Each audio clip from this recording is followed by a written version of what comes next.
Welcome brilliant brain subscribers, और अगर नहीं किया है तो कर लीजिए and press the bell icon also so that you can get notifications for the new video. हम कवर कर रहे हैं chapter number 2 class 10 economics sectors of Indian economy means भारतीय अर्थव्यवस्था के क्षेत्र। इससे पहले की वीडियोस के अंदर हमने क्या देखा कि इकोनॉमिक एक्टिविटीज को हमने डिवीजन दिया। पहले कैसे कि प्राइमरी सेक्टर के अंदर, सेकेंडरी के अंदर और टर्शरी के अंदर।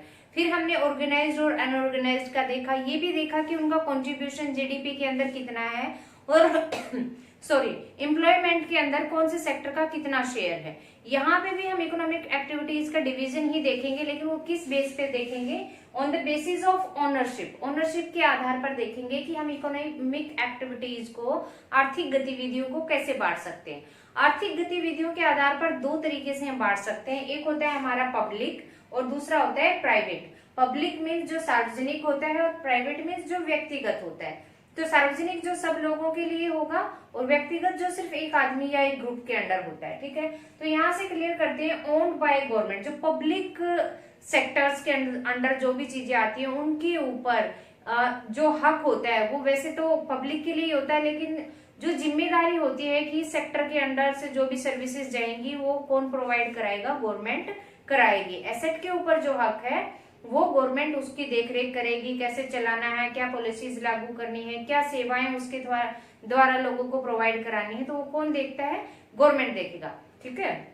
प्राइवेट सेक्टर के अंदर कौन होता है? ओन्ड बाय एन इंडिविजुअल और ग्रुप। जो प्राइवेट सेक्टर के अंदर प्रॉपर्टीज होगी, एसेट होगा, उसके ऊपर एक व्यक्ति का हक होता है या एक ग्रुप का हक होता है, और ये उस व्यक्ति या उस ग्रुप की ही जिम्मेदारी होती है कि जो सेवाएं देनी है, कैसे उपलब्ध कराएंगे लोगों को, क्या सेवाएं उपलब्ध कराएंगे, ये सब उनका जिम्मेदारी होती है। सेकंड क्या होता है? मोटिव। इसका उद्देश्य क्या होता है? पब्लिक जो सेक्टर के अंदर डिवीजन किया गया प्रॉपर्टीज का या अभी एसेट्स का जो भी डिवीजन किया गया, तो सर्व पब्लिक मेन उद्देश्य है लोगों की सेवा करना, लोगों को सुविधाएं प्रोवाइड कराना होता है। इसके थ्रू लाइक अगर हम यहाँ एग्जांपल लेते हैं government schools, hospitals, post office वगैरह का, ये गवर्नमेंट के थ्रू रन किए जाते हैं। गवर्नमेंट के द्वारा ओन्ड प्रॉपर्टीज होती हैं और इनका उद्देश्य क्या होता है? लोगों की सेवा करना, लोगों तक सुविधाएं पहुंचाना।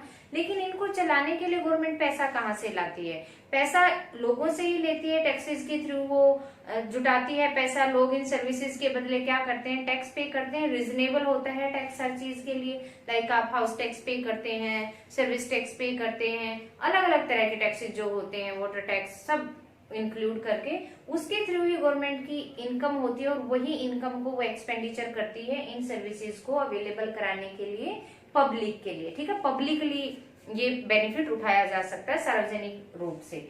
अब यहाँ पर लाइक अगर हम प्राइवेट प्रॉपर्टीज का एग्जांपल लेते हैं, एसेट्स का एग्जांपल लेते हैं, तो Tata iron and steel company, Reliance, A B वगैरह, ये सब क्या है? प्राइवेट होती है, तो किसी एक इंडिविजुअल की या एक ग्रुप पार्टनरशिप के अंडर किसी की है, और इनसे जो ये सेवाएं देते हैं उसके बदले जो चार्जेस लेते हैं ये वो उस जो बेनिफिट होता है वो सिर्फ इन्हीं का होता है, और ये किस तरह की सेवाएं प्रोवाइड करते हैं ये इन्हीं की जिम्मेदारी होती है। तो इनका मेन मोटिव क्या होता है? अर्न मनी, ज्यादा से ज्यादा पैसा कमाना, मीन्स लोगों की जेब से निकालो और अपनी जेब में डालो। ठीक है, तो ये हो गया आपका ओनरशिप के बेस पर सेक्टर्स का division, that is public and private. यहाँ से 3 मार्क्स का क्वेश्चन आता है। Write a note on public sector, write a note on private sector in 3 marks, और differentiate between public and private sector. Mainly differentiate का आता है इस तरह के क्वेश्चंस में से। ऑर्गेनाइज्ड और अनऑर्गेनाइज्ड का भी डिफरेंशिएट के बेस पर आता है।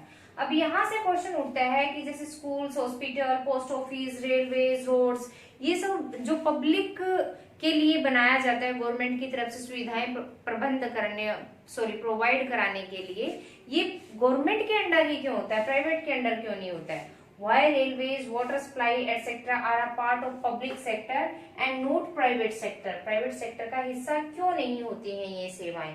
क्यों नहीं होती है? देखिए, सबसे पहला तो क्या है? These things require huge amount of money.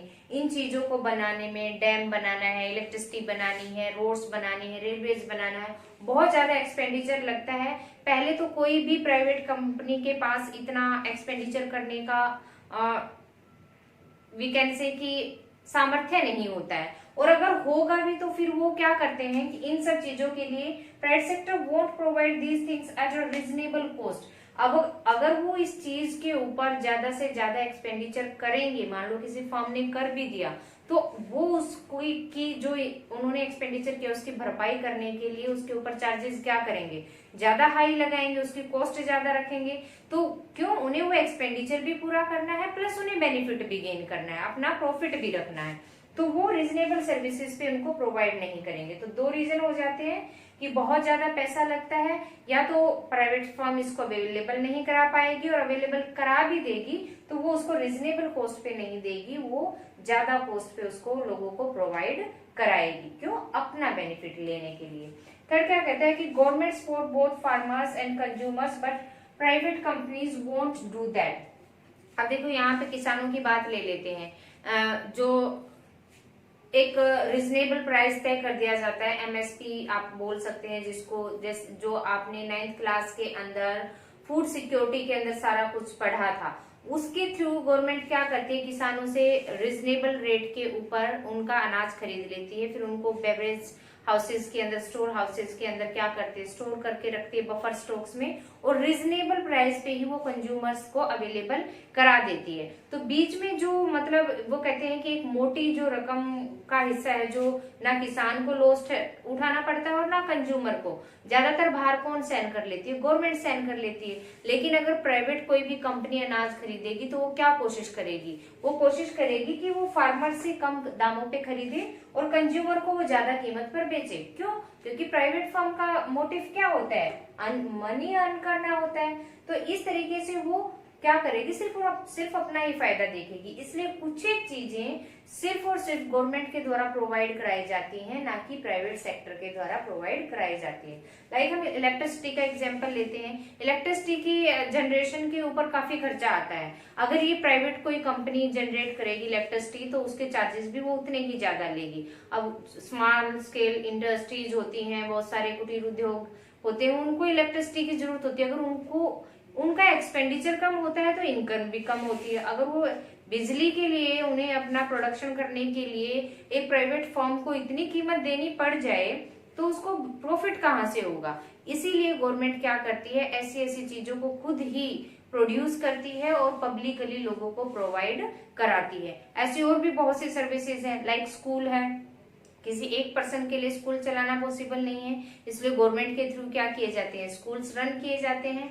अगर प्राइवेट और गवर्नमेंट स्कूल का अगर आप एक एग्जांपल लेके चलेंगे तो प्राइवेट स्कूल की अगर एनुअल फीस, सालाना फीस लगा के चलें तो मिनिमम टू मिनिमम 40 to 50,000 होती है, और अगर गवर्नमेंट की लगा के चले तो 2 या 3 हजार मैक्सिमम एनुअल फी होती है।